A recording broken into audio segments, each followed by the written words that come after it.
Confira os destaques desta terça-feira, 1º de agosto de 2017. Em Manaus, dupla é presa após manter taxista refém em porta-malas durante arrastão. Publicitário também é preso por invadir casa e estuprar menino de 7 anos de idade. Corpo de mulher é encontrado carbonizado em um barranco no bairro Canaranas. Moradores de Iranduba fazem protesto pedindo fim de violência contra a mulher no município. Redução de fiança é negada para réus da Maus Caminhos. Eleição para governo do Amazonas já somam gastos de 22 milhões de reais de TRE. E lei seca proíbe consumo de bebidas alcoólicas em estabelecimentos públicos.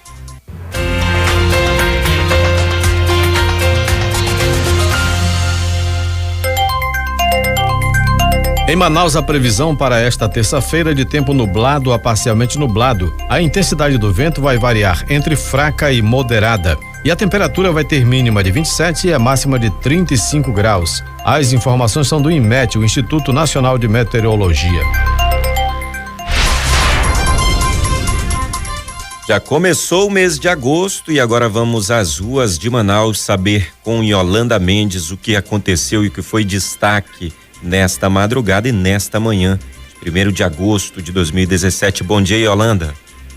Bom dia, Carlos, Ítalo, ouvintes da Rádio Rio Mar. Nós já começamos esta terça-feira, 1º de agosto, falando da área policial bastante movimentada. Nós tivemos já 2 casos de estupros registrados nos últimos 2 dias e um que aconteceu ontem, chamou muita atenção da população, dos moradores, porque um homem de 32 anos com uma deficiência motora foi preso por policiais da 8ª SICOM em uma casa lá no bairro Parque São Pedro, na zona norte de Manaus, após sequestrar e estuprar uma menina de 12 anos no bairro Santo Agostinho, na zona oeste de Manaus. A polícia informou que a viatura foi acionada pela mãe da criança em estado de pânico. A mãe da criança se preparava para entrar em um ônibus da linha 127 quando percebeu o suspeito puxar a menor para fora do coletivo.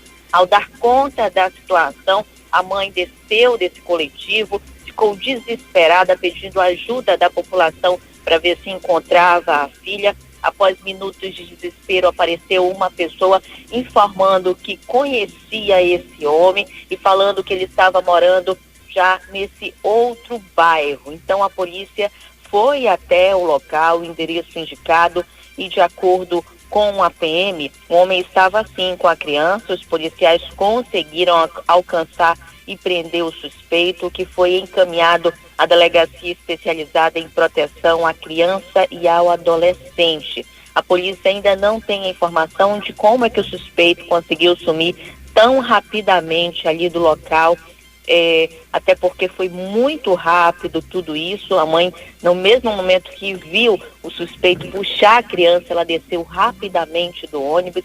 E é um segundo caso de estupro aí de vulnerável registrado nos últimos 2 dias aqui na capital do Amazonas, e agora a delegada Juliana Tuma está investigando esse caso desse estupro a essa criança de apenas 12 anos, essa menina de apenas 12 anos. Carlos e Ítalo. Mais um caso, né? Triste, lamentável contra nossas crianças. É o 3º caso, eu acredito, que a gente noticia. Teve um primeiro que foi o caso de uma criança, na verdade não foi a questão do estupro, a questão da violência sexual, mas a gente teve o caso de uma criança que morreu afogada, né? Um descuido, né? A gente não vai fazer julgamentos contra os pais nunca. Teve o caso também dessa criança que foi violentada no presídio, no CDPM, e hoje a notícia de um homem que sequestra uma criança e comete essa violência. E além desse caso, a gente ainda vai noticiar do publicitário que foi preso por invadir a casa e estuprar um menino de 7 anos. Então, são vários casos aqui que nós estamos noticiando vitimando, né, crianças. Durante esses dias, e chamando a atenção para os pais também terem cuidado, né? A delegada, daqui a pouquinho a gente vai ouvir uma sonora da delegada que dá orientações justamente aos pais para recomendarem aos seus filhos a não falarem com estranhos. Claro que nesse caso a garota foi puxada, mas em outros casos para não falarem com estranhos, não aceitar presentes também de desconhecidos, para evitar qualquer tipo de situação assim de violência sexual ou estupro. E a cidade está violenta, a gente não faz aqui alarde, não é isso. Realmente precisa se haver esse cuidado que o Ítalo estava falando agora há pouco, dos pais, porque a criança normalmente é quem vai direcionar a sua maior atenção a ela, vai ser os pais, os responsáveis, né? É o irmão mais velho, é alguém que está ali por perto. Portanto, a gente não pode se descuidar, né? Achando que nunca chega a nós. É melhor que a gente previna. Eu tenho 2 filhas mulheres, né? Tenho 2 meninas. Portanto, eu tô sempre de olho perto. Não gosto que minhas filhas vá a comércios, porque eu sei que a cidade é violenta, pode haver um assalto e eu não quero que minhas filhas estejam naquele momento. Portanto, tem certos cuidados que a gente mantém que não é paranoia, não.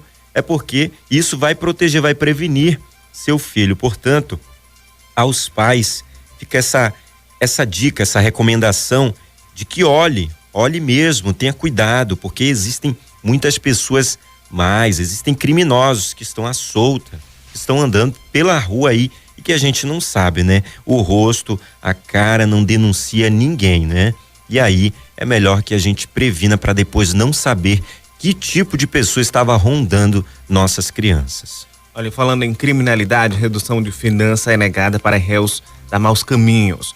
O médico Mohamed Mustafa teve o pedido de redução de fiança negado. Ele é acusado de integrar esquema criminoso e teria desviado milhões de reais da área da saúde pública do estado do Amazonas. A decisão também se estende à advogada Priscila Marcolino, também réu no processo. A dupla foi presa em 2016 durante investigação da Operação Maus Caminhos, que desarticulou uma organização criminosa voltada para o desvio de recursos públicos por meio de contratos de gestão.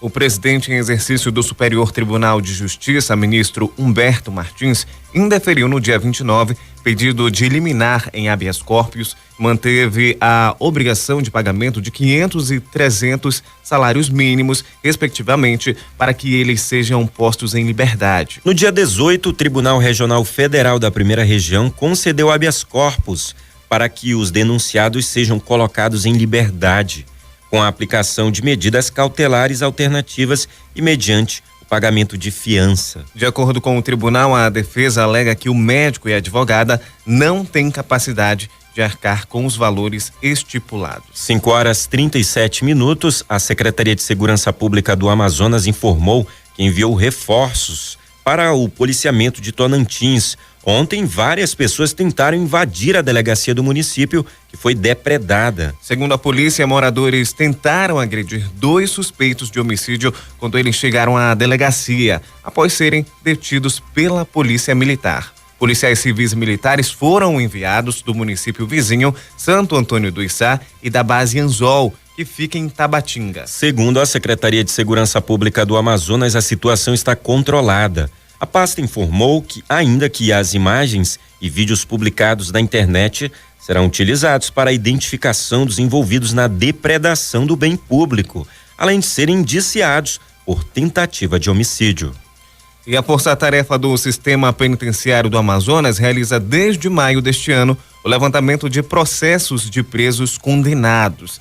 A ideia é fazer o cadastramento e acompanhamento dos prazos de progressão, livramento condicional e de término da pena. Já foram analisados aproximadamente 1.000 processos. No regime fechado do Complexo Penitenciário Anísio Jobim, o Compage, cerca de 300 processos já foram analisados. O defensor Diego Luiz explica que há presos que têm mais de um processo e que nesses casos a defensoria segue o procedimento de execução penal, unificando todos os processos em apenas um.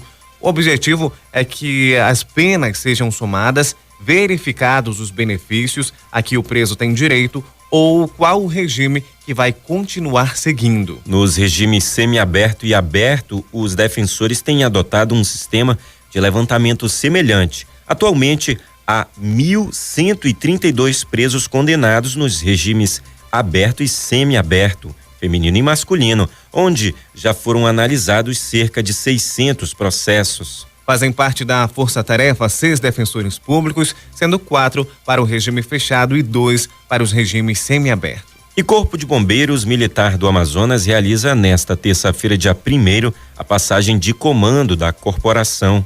Quem assume o cargo de comandante-geral é o Coronel Carlos Alberto Freitas Tupinambá. O Coronel Fernando Pires Júnior permanece como secretário da Defesa Civil do Amazonas. A mudança foi publicada no Diário Oficial no último dia 26 de julho, com o propósito de fortalecimento institucional das duas pastas. Jornal Primeira Hora. A credibilidade está no ar. Por unanimidade de votos, a primeira turma do Tribunal Regional do Trabalho da 11ª Região reformou, na verdade, sentença e condenou o Banco Itaú ao pagamento de 15 mil de indenização por danos morais. O caso beneficiou uma ex-funcionária que adquiriu lesão nos tendões e no cotovelo direito, em decorrência de esforço repetitivo. No julgamento do recurso, o relator Davi Alves de Melo Júnior acolheu parcialmente os argumentos da autora com base no laudo elaborado por médico ortopedista. O perito constatou que a doença alegada pela reclamante está vinculada à rotina de trabalho, ou seja, concluiu pela existência de nexo de causalidade. O relator entendeu incabível, entretanto, a indenização por danos materiais, porque o laudo pericial concluiu não se tratar de doença de incapacitante, apesar de ter limitado o potencial de trabalho da autora. Não cabe mais recurso contra a decisão da primeira turma. 5h41, a Justiça acatou o pedido de liminar em ação conjunta movida por 6 órgãos de defesa do consumidor no Amazonas e determinou aos bancos Caixa Econômica Federal, Bradesco e Banco do Brasil que observem o tempo máximo de atendimento ao público previsto na Lei das Filas. Eles devem atender solicitações de saque com limite de até R$5 mil no mesmo dia, sob pena de multa diária no valor de 10 mil para cada situação de descumprimento comprovada. Os bancos têm até 60 dias para adotar as providências no sentido de controlar e respeitar o tempo máximo de atendimento ao público previsto na lei. 15 minutos em dias normais, 20 minutos às vésperas e após os feriados prolongados e 25 minutos nos dias de pagamento de servidores públicos. A Justiça ainda obriga os bancos a divulgar 30 anúncios mensais, 10 para cada banco, por 2 meses em veículos de rádio e televisão com transmissão em todos os municípios. O objetivo é de informar os motivos da decisão. Ainda segundo a Justiça, o Banco Central deverá ser intimado para fiscalizar o cumprimento da decisão, ficando obrigado a apresentar relatórios sobre a situação dos serviços bancários em cada município do Amazonas a cada 3 meses. A gente vê, Carlos, que isso aqui não funciona, né? Esses prazos são estipulados. Será se vai agora? Mas, infelizmente, no nosso dia a dia, eu falo por mim, pelo menos, eu não vejo isso funcionar na prática. Confirmo com você também, Ítalo, viu? Que isso é na verdade, parece, né? Que o que acontece, eu quando eu fui fazer essa operação do saque das contas inativas, foi aqui na Caixa, meu Deus do céu, passei 4 horas nessa agência da Caixa aqui do centro do Largo São Sebastião, né? Tinham pessoas que passavam esse tempo de 4, 5 horas e aí no final a pessoa era só dita para ela que ela não tinha nada na conta, ela ia embora, sabe? A pessoa se sente muitas vezes humilhada. E outra, lá dentro existem seguranças. Se você levantar a voz, se irritar, você tem que manter a paciência, porque se alguém sair da casinha, aí tem os seguranças para fazer valer a ordem lá dentro. Agora chame para você, né, a lei, chame para você a polícia para intervir a seu favor. Parece que não existe, dentro das agências parece que não existe lei. A lei é feita por eles mesmos. E aí tomara, a gente torce muito para que um dia, para que essas coisas que a gente está noticiando aqui, para que elas de fato sejam realizadas, postas em prática. Só lembrando que são 15 minutos em dias normais, 20 minutos às vésperas e após os feriados prolongados e 25 minutos nos dias de pagamento de servidores públicos. Mas é bom a gente lembrar também que no caso do pagamento do FGTS, é bom a pessoa acessar antes para ver se tem direito ou não, para também lá no local, no banco referido ou na caixa, também não passar tanto tempo e apenas, como você falou, Carlos, chegar no caixa ou no informante e dizer que não tem nada e passar várias horas na fila esperando. Bem, mudando de assunto, Justiça condena presidente de Conselho Regional de Educação Física por improbidade administrativa. Quem tem as informações é Bruno Elander. A Justiça acatou o pedido do Ministério Público Federal, MPF, no Amazonas e condenou o presidente do Conselho Regional de Educação Física da 8ª Região, Giancarlo Azevedo da Silva, por improbidade administrativa. Segundo a ação, servidores são contratados de forma direta há mais de 14 anos. Giancarlo disse que vai recorrer. Na verdade, nós vamos recorrer. Nós tivemos uma recomendação lá atrás de que demitíssemos todos os funcionários do Conselho e fizéssemos um concurso. Naquele momento, nós decidimos de não demitir os funcionários por conta de estarmos em crescimento. A gente estava com uma programação do Conselho e o crescimento aconteceu. E nós não podíamos, naquele momento, mandar todo mundo embora e recomeçar do zero com pessoas novas após o concurso público. Na sentença, o juiz concordou com os argumentos do procurador da República, Alexandre Jabu, que citou o artigo 37 da Constituição Federal, no qual está determinado que a contratação de pessoas deve ser por meio de concurso público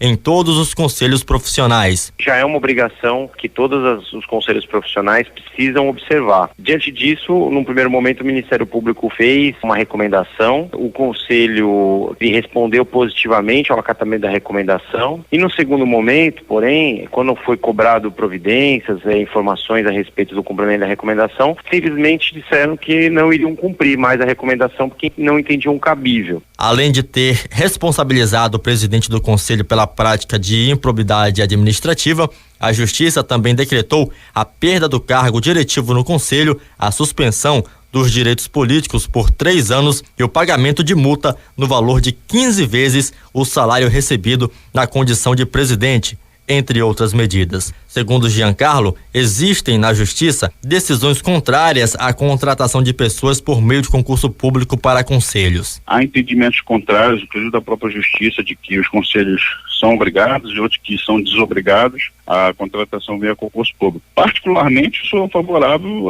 ao concurso público, claro. Só que naquele momento ali, alguns funcionários, algumas pessoas que dependem daquele emprego, eu não podia simplesmente mandá-los embora e fazer um concurso público. O procurador Alexandre Jabu ressalta que isso não convenceu a Justiça. O Judiciário entendeu que estava assim presente o ato de improbidade, que o réu merecia ser sancionado com multa, com a proibição de contratar com a administração pública e até mesmo de exercer o cargo público, né? As recomendações do MPF foram feitas ao Conselho em 2012, mas não foram cumpridas. Brunelander, Rádio Rio Mar, Jornalismo Total. E pesquisa do Departamento Intersindical de Estatística e Estudos Socioeconômicos, DIEESE, indica a demissão de mais de 14 mil postos de trabalho na área de engenharia nos primeiros meses do ano no país. Com a perda do emprego, muitos desses profissionais, inclusive do Amazonas, estão tendo dificuldade em manter o registro regularizado e assim continuar apto a exercer legalmente a profissão. Diante desse cenário, o Conselho Regional de Engenharia e Agronomia do Amazonas, o CREA, decidiu realizar durante todo o mês de agosto uma campanha de conciliação. A finalidade é dar às pessoas físicas e jurídicas as oportunidades de negociar dívidas de anuidades e autos de infração junto ao Conselho, a fim de que voltem a ter condições de atuar regularmente no mercado. O CREA Amazonas vai oferecer diversas vantagens, descontos de até 95% em juros e multas e parcelamento em até 10 vezes de anuidades e autos de infração. As negociações podem ser feitas pelo site institucional no www.creaam.org.br www.crea.am.gov.br. ou, se preferirem, presencialmente na sede do Conselho. A abertura da campanha vai ser hoje, às 9 horas, na sede do Conselho. Jornal Primeira Hora. 5h49, virando o relógio para 5h50, gastos com eleição para governo do Amazonas já somam 22 milhões de reais. O Tribunal Superior Eleitoral, TSE, e o Tribunal Regional Eleitoral do Amazonas, TRAM, já gastaram juntos cerca de 22 milhões de reais com eleição suplementar para escolher o próximo governador. O Supremo Tribunal Federal, STF, volta do recesso nesta semana e com a possibilidade de suspender o pleito, o dinheiro então possa ser que não volte mais para os cofres públicos, Carlos. Do total de gastos, Ítalo, o TRE desembolsou 13 milhões, enquanto o TSE gastou 3 milhões com a aquisição de um aparelho chamado Began para a transmissão de dados via satélite. Além disso, foram gastos 6 milhões pelo TSE e pelo Ministério da Integração com envios de tropas. O primeiro turno do pleito está marcado para ocorrer no domingo, agora dia 6. Entretanto, a eleição ainda pode ter uma reviravolta. Isso porque ainda há processos a serem analisados pelo STF que podem resultar na realização de eleição indireta, ou seja, na ocasião, a escolha do novo governador pode ficar nas mãos dos deputados. Com relação à segurança, cerca de 5 mil homens das Forças Armadas e Polícias Federal, Civil e Militar vão reforçar a segurança na eleição. As equipes do Exército começam a ser deslocadas para 20 municípios do Amazonas ainda hoje.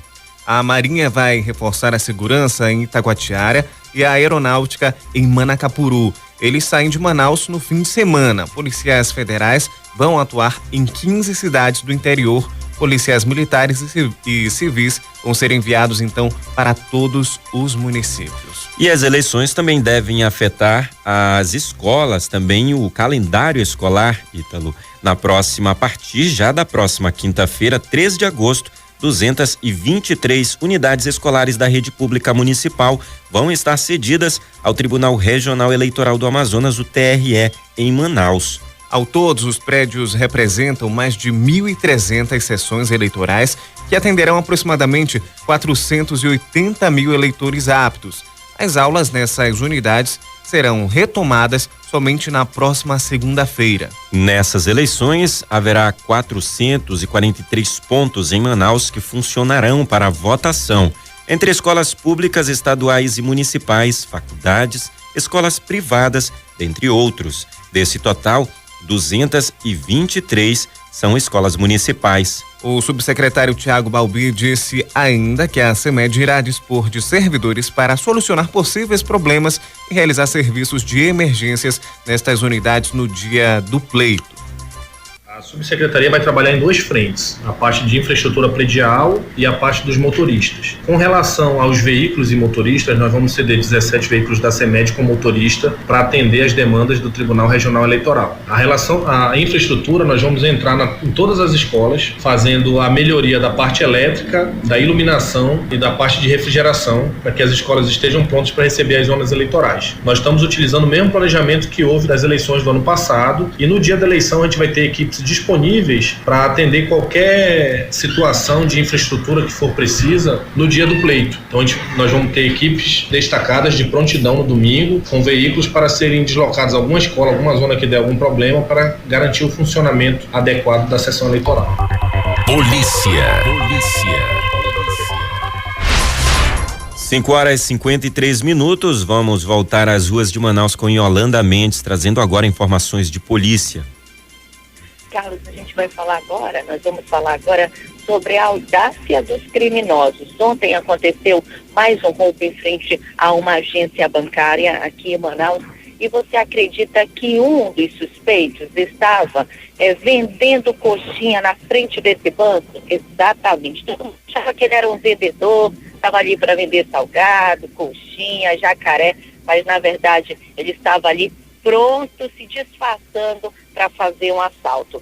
2 homens armados assaltaram e levaram essa quantia de R$432 mil Um deles, esse vendedor que estava se disfarçando ali com uma bandeja de salgado de suco. Eles já sabiam que um empresário ia depositar essa quantia em uma agência do Banco Bradesco, localizado no centro comercial aqui na Avenida Djalma Batista, entre a Djalma e a Constantino Neri, no bairro Chapada, na zona centro-sul de Manaus. O dinheiro pertencia a esse empresário. A abordagem aconteceu no momento em que os 2 funcionários dessa empresa estavam entrando na agência para efetuar o depósito, que seria referente ao movimento do final de semana. De acordo com informações repassadas por pessoas que estavam ali, eles informaram que a polícia logo chegou ao local, mas aí já era tarde demais.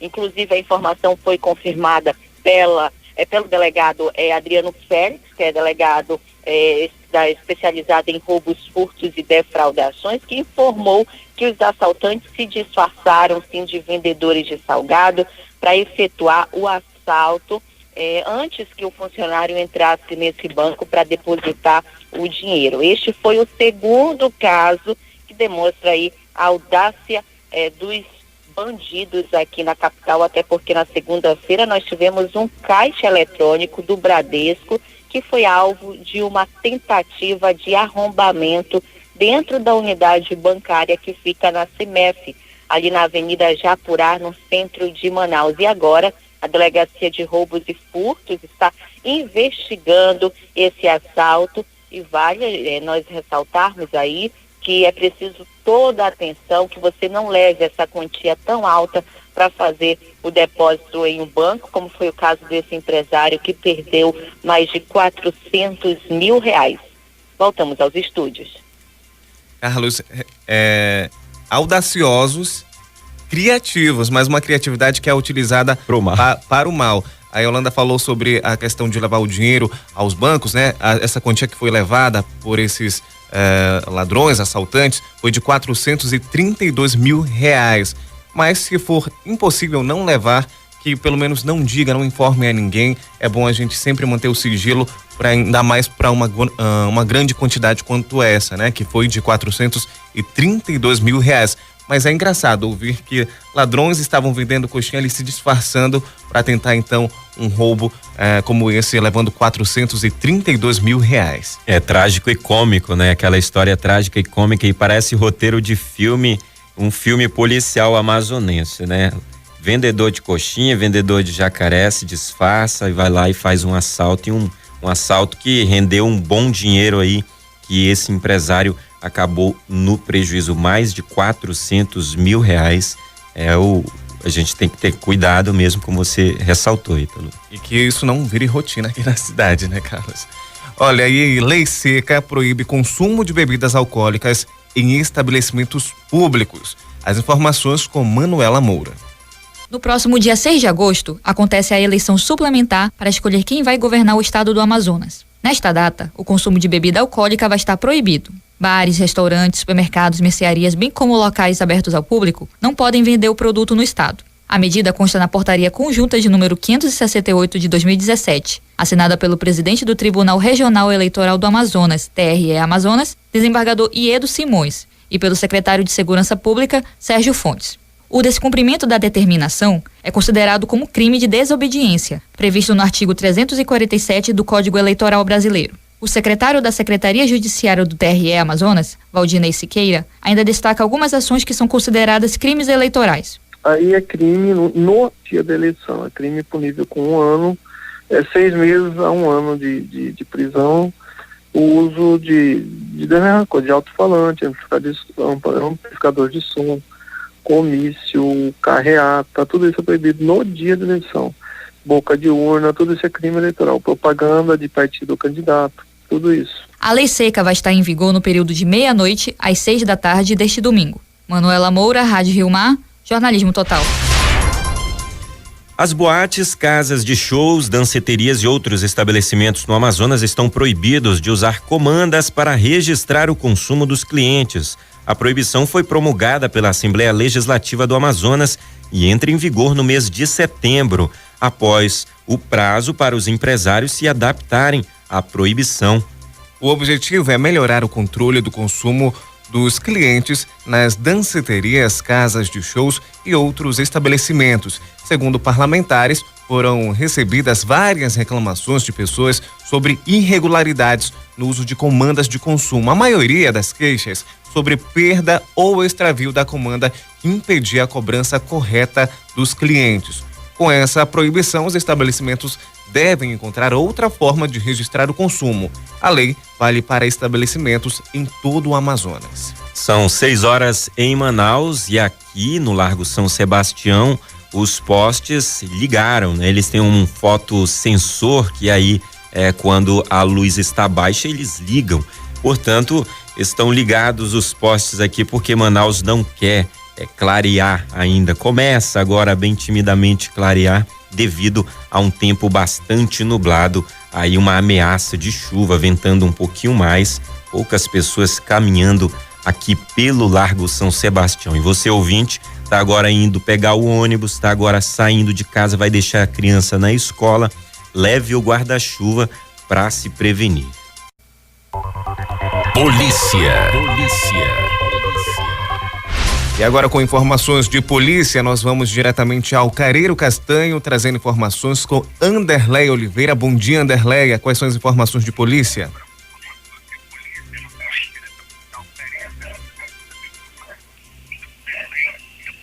Talvez Anderleia esteja sem retorno, a gente vai ajustar.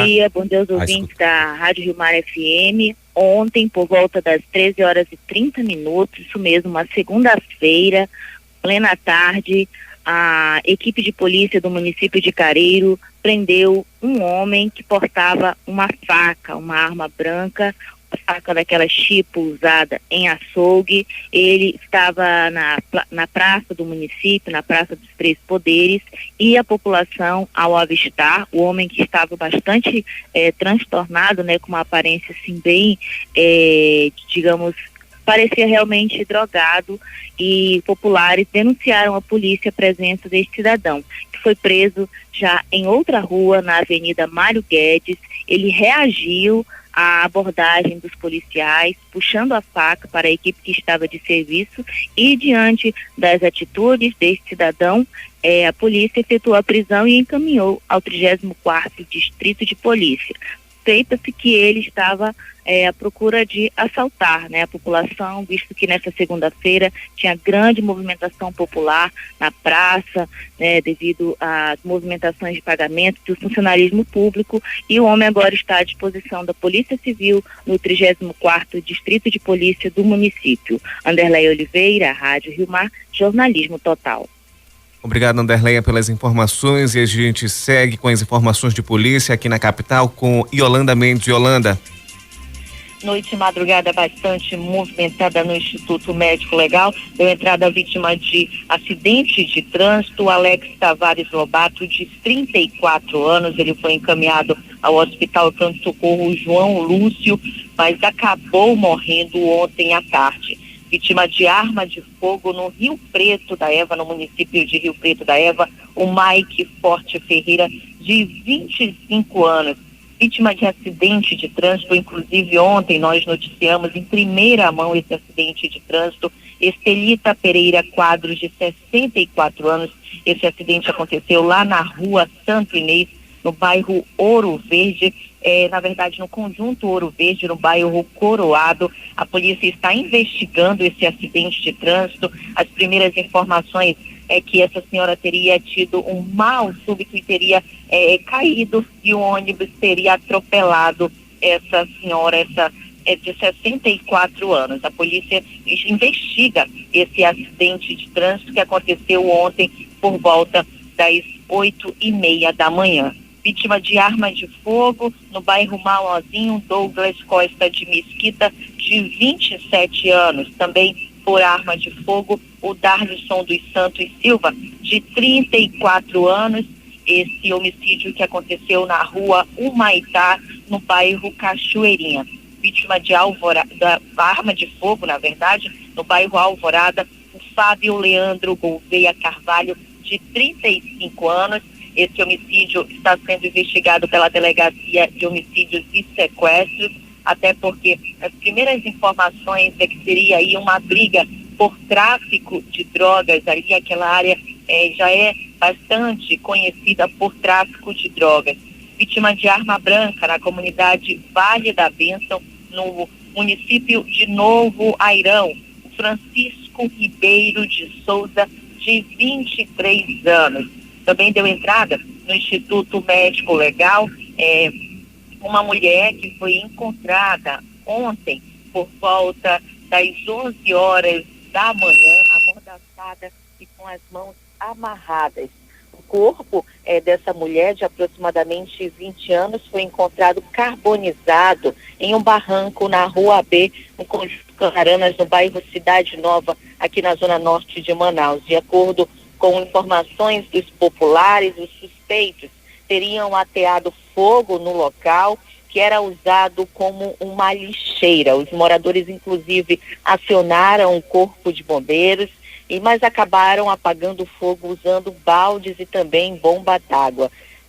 Informações repassadas por uma moradora que mora bem do lado dessa invasão, informou que ali é um local de tráfico de drogas, né? Então muitos traficantes passam por ali e, segundo informações da 6ª SICOM, os policiais foram acionados pelos moradores. O barranco que foi encontrado fica mesmo próximo dessa invasão, onde há intenso tráfico de drogas. E o soldado que atendeu essa ocorrência, inclusive, falou que seria, sim, briga por tráfico de drogas. Uma perita criminal do Instituto de Criminalística afirmou que o corpo foi completamente carbonizado e não se pode se afirmar como é que vai fazer a identificação desse corpo, né? Preciso agora fazer a identificação por arcária dentária. Então, o caso já está sendo investigado pela Delegacia Especializada em Homicídios e Sequestros. Então, noite e madrugada bem movimentada na capital do Amazonas. Essas imagens, Carlos, inclusive circularam pelo WhatsApp, né? Dessa mulher carbonizada aqui na cidade de Manaus. E falando sobre essa violência contra a mulher, moradores de Iranduba fazem protesto pedindo o fim da violência contra a mulher no município. As informações com Samara Souza. Familiares da estudante Josenilce Rodrigues Marinho, de 22 anos, que foi morta e jogada em um bueiro na madrugada do dia 26 de julho, em um loteamento à margem da rodovia Carlos Braga, em Iranduba, na região metropolitana de Manaus, realizaram um protesto na segunda-feira que percorreu vários pontos do município. Para a professora Yolanda Braga Marinho, tia de Josenilce, a violência contra a mulher é um ato de covardia machista. A professora disse que esse tipo de crime tem ocorrido com certa frequência em Iranduba. Segundo ela, a cidade está precisando de uma delegacia especializada de crimes contra a mulher. Esse é o nosso objetivo, reivindicar. Nós não temos uma delegacia que atenda a essas necessidades da mulher, principalmente uma delegacia da mulher. Nós não temos um acompanhamento, essa medida protetiva é dada à mulher, mas a mulher não tem um acompanhamento, ela não tem um conselho que possa ouvi-la, uma psicóloga, um assistente social que acompanhe na casa o procedimento, como é que está ocorrendo. Então a gente está apelando para isso também. De acordo com a professora Yolanda Braga, as mulheres devem se ajudar mais para evitar que esse tipo de crime aconteça contra elas. A gente espera que a mulher tome sua iniciativa de mudança, né? Que possa mudar, continuar denunciando, que ela não se cale, se ela continuar sendo ameaçada por ele, mesmo com a medida protetiva que ele recebe, mas que ela não se cale. Ela faça parte desses grupos de mulheres que nós estamos formando em Iranduba, porque o silêncio é o combustível da violência. A estudante Josenilce Rodrigues Marinho foi morta no dia em que completaria 23 anos de idade. O suposto assassino, segundo a polícia, é o taxista Daniel Gomes, que era marido da vítima e teve um filho com ela, que está com 3 anos. Ele está foragido. De acordo com a Secretaria de Segurança Pública do Amazonas, o número de casos de violência contra a mulher no estado cresceu 4,02% este ano. Os registros subiram de 3.829 casos de janeiro a abril de 2016 para 3.983 em igual período deste ano. Os crimes mais denunciados são de ameaça, injúria e lesão corporal. Samara Souza, Rádio Rio Mar, jornalismo total. E um publicitário de 30 anos foi preso ontem, suspeito de invadir uma casa e abusar sexualmente de um menino de 7 anos. O crime aconteceu no bairro Alvorada e foi denunciado pela mãe da criança, que flagrou o ato e acionou a polícia. Segundo a Delegacia Especializada em Proteção à Criança e ao Adolescente, a DEPCA, o exame de conjunção carnal confirmou o crime. Conforme o registro da ocorrência, o suspeito invadiu a residência e abordou o menino no quarto do local. A mãe presenciou o crime ao retornar do trabalho. Ela contou à polícia ter encontrado o homem sem roupa. Em seguida, pediu ajuda de vizinhos que conseguiram conter o suspeito até a chegada de policiais. O suspeito foi conduzido à DEPCA e deve responder criminalmente por estupro de vulnerável. E aqui na região norte, especificamente em Manaus, de janeiro a abril deste ano, foram registrados 234 casos de violência sexual contra crianças e adolescentes, sendo que 22 foram cometidos contra meninos e 212 contra meninas. Os dados são da Delegacia Especializada em Proteção à Criança e ao Adolescente, DEPCA. Em um comparativo com o mesmo período de 2016, os números apontaram 277 casos. Estatisticamente, uma redução de 16%, mas, apesar dessa diminuição, é difícil comemorar. Ainda mais sabendo que, entre esses 234 casos catalogados, crianças são violadas. De maneira geral, a titular da DEPCA, Juliana Tuma, destacou que os pais conseguem identificar sinais de abuso e que nessas circunstâncias a atenção dos responsáveis é de extrema importância. Consegue identificar que há uma alteração de comportamento, que aquela criança está mais agressiva, que ela mudou, que nessa semana ela era assim, na semana seguinte ela está isolada, ela está mais triste ou ela tá mais irritada. Então, alguma coisa está acontecendo. Não só, a gente não fala só de abuso sexual quando é assim, às vezes até um abuso emocional, a criança altera o comportamento. Então, daí pode ser uma fumaça, né? Mesmo que a criança não fale, é uma fumaça que você pode identificar para começar a investigar alguma coisa. Se você sabe de um crime de violência sexual contra uma criança, a orientação é denunciar. Essa denúncia pode ser feita via anônima pelos telefones da Delegacia Especializada em Proteção à Criança e ao Adolescente no 3656-8575 e também o Disque 181 da Secretaria de Segurança Pública ou o Disque 100. Além disso, no próprio balcão da delegacia tem um formulário de denúncia anônima. Então são vários casos que a gente tem noticiado desde ontem, inclusive, sobre a questão tanto da garota que foi estuprada de 8 anos dentro do presídio, aqui também sobre essa criança que foi puxada do ônibus enquanto a mãe entrava, foi puxada e também foi estuprada, e também agora desse garoto de apenas 7 anos de idade. A gente também deixa o alerta aqui para os pais tomarem cuidado e também darem essas orientações às crianças para não falarem com estranhos, não aceitarem presentes de desconhecidos, para tentar evitar esse tipo de situação. E a orientação também da delegada, Ítalo, a respeito dos sinais. Isso é muito importante. Muitas vezes os pais percebem, muitas vezes você até desconfia de uma situação com algum vizinho, alguém, e aí você fica achando que vai passar uma conversa. Não. A lei está aí para ser feita, portanto, ela é quem vai resguardar a criança desse tipo de atitude, desse tipo de pessoa. Portanto, se alguém em algum momento, pelo menos, der indícios de que tem essa intenção contra uma criança e você perceber, você tem que denunciar, porque já passa a ser um caso de polícia. Então, só lembrando que se você suspeita de um caso como esse, ou não sabe se é ou não sabe identificar, basta ligar para tirar qualquer tipo de dúvida para a delegacia no 3656-8575, a Delegacia Especializada em Proteção à Criança e o Disque 181 da Secretaria de Segurança Pública ou o Disque 100. Agora a gente vai conversar com Yolanda Mendes, que tem mais informações. Yolanda.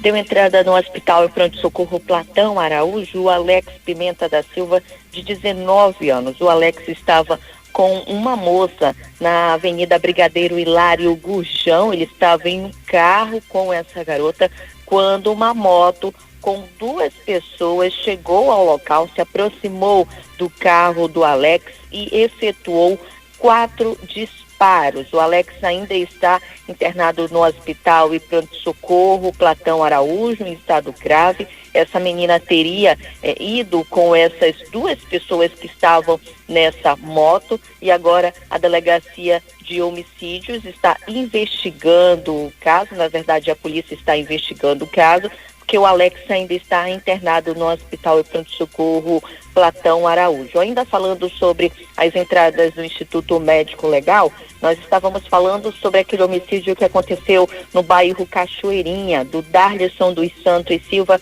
de 33 anos. Ele foi executado ontem com 8 tiros dentro de um estacionamento privado, lá na rua Humaitá, no bairro Cachoeirinha. E a polícia informou que a motivação do crime ainda é desconhecida. A delegacia especializada em homicídios informou que 2 homens entraram a pé no estacionamento e um deles efetuou os disparos contra a vítima. 2 acertaram o pescoço e 6 o peito do Darlison. Um carro que estava próximo também foi atingido pelos tiros, né? E agora a polícia pediu as imagens das câmeras de segurança do local e também das residências próximas para ajudar nas investigações. Yolanda Mendes, Rádio Rio Mar, jornalismo total. Jornalismo com credibilidade. Nós seguimos com informações de polícia. 2 homens foram presos e outro fugiu após roubarem um táxi e manter o taxista preso no porta-malas. O crime foi na noite dessa segunda-feira. De acordo com a polícia, os criminosos estavam fazendo arrastões. A dupla foi encaminhada ao 10º Distrito Integrado de Polícia. Testemunhas contaram à polícia que 3 homens pegaram o táxi em frente à entrada do Manoa, na zona norte de Manaus. Na Avenida Raimundo Parente, o trio anunciou o assalto e colocou o taxista no porta-malas do veículo. Já no táxi, por volta das 9:30 da noite, o trio assaltou cobradores e motoristas de ônibus em um terminal coletivo no conjunto Ajuricaba. Quando roubavam pertences dos rodoviários, policiais militares viram a ação e houve troca de tiros. 2 fugiram, um deles foi invadir uma casa, mas moradores do bairro o retiraram e agrediram até a polícia intervir. Segundo a polícia, outro tentou se passar por vítima, mas policiais desconfiaram e ele acabou confessando que havia colocado o taxista no porta-malas do veículo. O terceiro criminoso entrou em uma mata e conseguiu então fugir, Carlos. 6h21, já está aqui conosco Samara Souza. Hoje, iniciando o mês de agosto, Samara, logo mais tem Rio Mar e Notícias. E quais os destaques para hoje? Bom dia, Samara. Bom dia, Carlos. Bom dia, Ítalo. Bom dia ao Anderson, mais uma vez na mesa de áudio. Bom dia para você também que acompanha a nossa programação pela 103,5 Rádio Rio Mar FM. Hoje é terça-feira, é o dia do quadro Direitos e Deveres. Vamos saber um pouco mais sobre os direitos de quem é aprovado em concurso público, mas não é convocado para tomar posse do cargo. Isso vai render, Samara. Com certeza. E você, ouvinte, que se identificou com essa situação, com esse problema, que vive esse problema na pele, também vai poder participar por meio do WhatsApp 99142-5676. Quem vai responder as perguntas é o advogado Alberto Dalmeida. Portanto, faço convite especial para você ficar ligadinho hoje no Rio Mar e Notícias, primeira edição, nosso quadro Direitos e Deveres, falando sobre concurso público. E nos últimos 8 anos, a região norte teve o maior índice de mortes por ligações clandestinas. Muitos acidentes ocorrem por falta de atenção às normas de segurança na rede elétrica. E para falar mais sobre este assunto, vamos conversar com o assistente da Diretoria de Operação, Planejamento e Expansão da Eletrobras Distribuição Amazonas, o Wilton César. A gente sabe que tem muito o famoso gato, né? Que é as ligações irregulares que acontecem principalmente na periferia de Manaus, mas os condomínios, os empresários, tem gente rica aí que também se aproveita dessa situação para bular aí a conta de energia. A gente vai falar um pouco mais sobre essas ligações clandestinas no Rio Mar e Notícias, primeira edição. Vamos trazer também os casos de violência sexual. Eu estou observando que vocês estão falando também muito nesse assunto. É um assunto que realmente não estão cuidando das nossas crianças. Preocupante. A violência está preocupante contra as nossas crianças, principalmente a violência sexual, e a gente vai trazer os casos sobre essa violência sexual que ultrapassa os 200 casos de janeiro a abril deste ano. Temos uma matéria de Ítalo Bianco completinha para você no Rio Mar e Notícias. E ainda para falar sobre esse assunto de casos de violência sexual contra as crianças e adolescentes, a gente vai conversar com uma psicóloga que vai falar sobre esse trauma sofrido após o abuso sexual. É a psicóloga Helenara Dias. Ela vai falar com a gente por telefone sobre esses casos de violência, sobre esses traumas que essas crianças sofrem e o que deixa para a criança depois que ela sofre esse abuso sexual.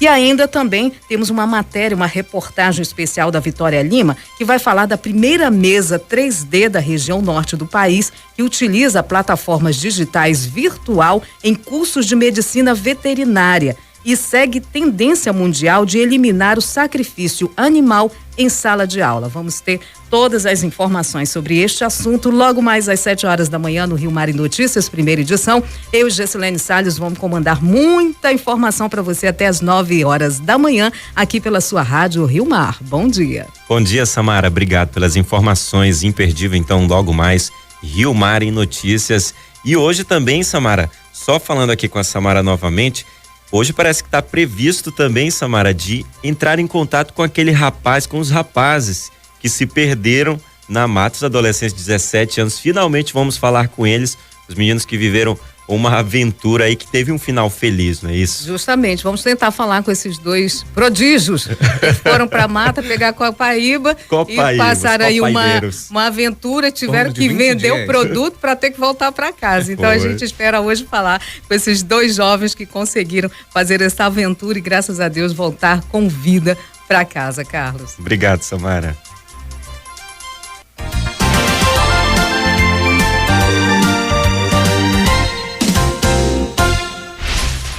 6h25 em Manaus e o Passo a Passo, evento de ocupação cultural do Centro Histórico de Manaus, ganha nova data e terá a sua 4ª edição realizada nos dias 12 e 13 de agosto. A programação de artes integradas aliadas à gastronomia contemporânea regional traz novas vivências e experiências ao público com 15 horas intensa de programação cultural.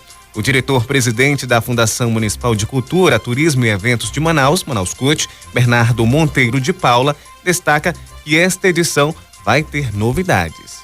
Valoriza a nossa cultura, isso interagindo tudo que temos, seja da dança, do teatro, da música, da gastronomia, promovendo também intercâmbios com atrações de outras partes do Brasil. E nessa edição a gente, como nas anteriores, sempre procura expandir a reocupação, a ressignificação do centro histórico, na presença do Passo a Passo. Teremos novidades, novas ruas estarão abertas à sociedade e nós temos convicção que será um evento muito exitoso. São grandes nomes da nossa cultura, bandas que participaram agora das seletivas de pop rock, como também os chefes da cidade e, além disso, atrações nacionais. Marcelo D2, Carol Conká, no dia 12, no sábado, e no dia 13 teremos Alcione cantando Chico da Silva. Nós temos convicção que a Prefeitura de Manaus irá realizar um grande evento para a população.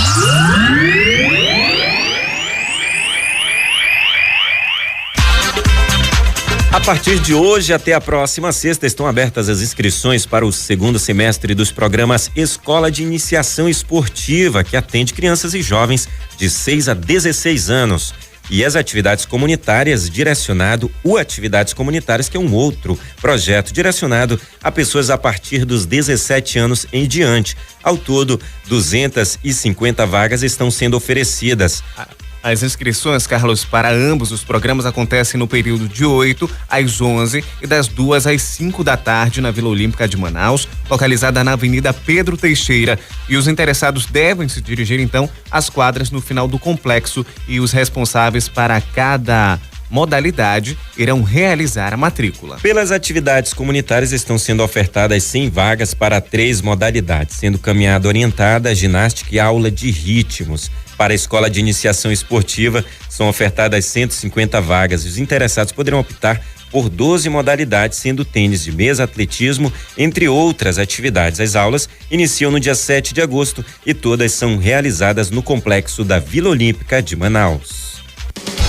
Jornal Primeira Hora.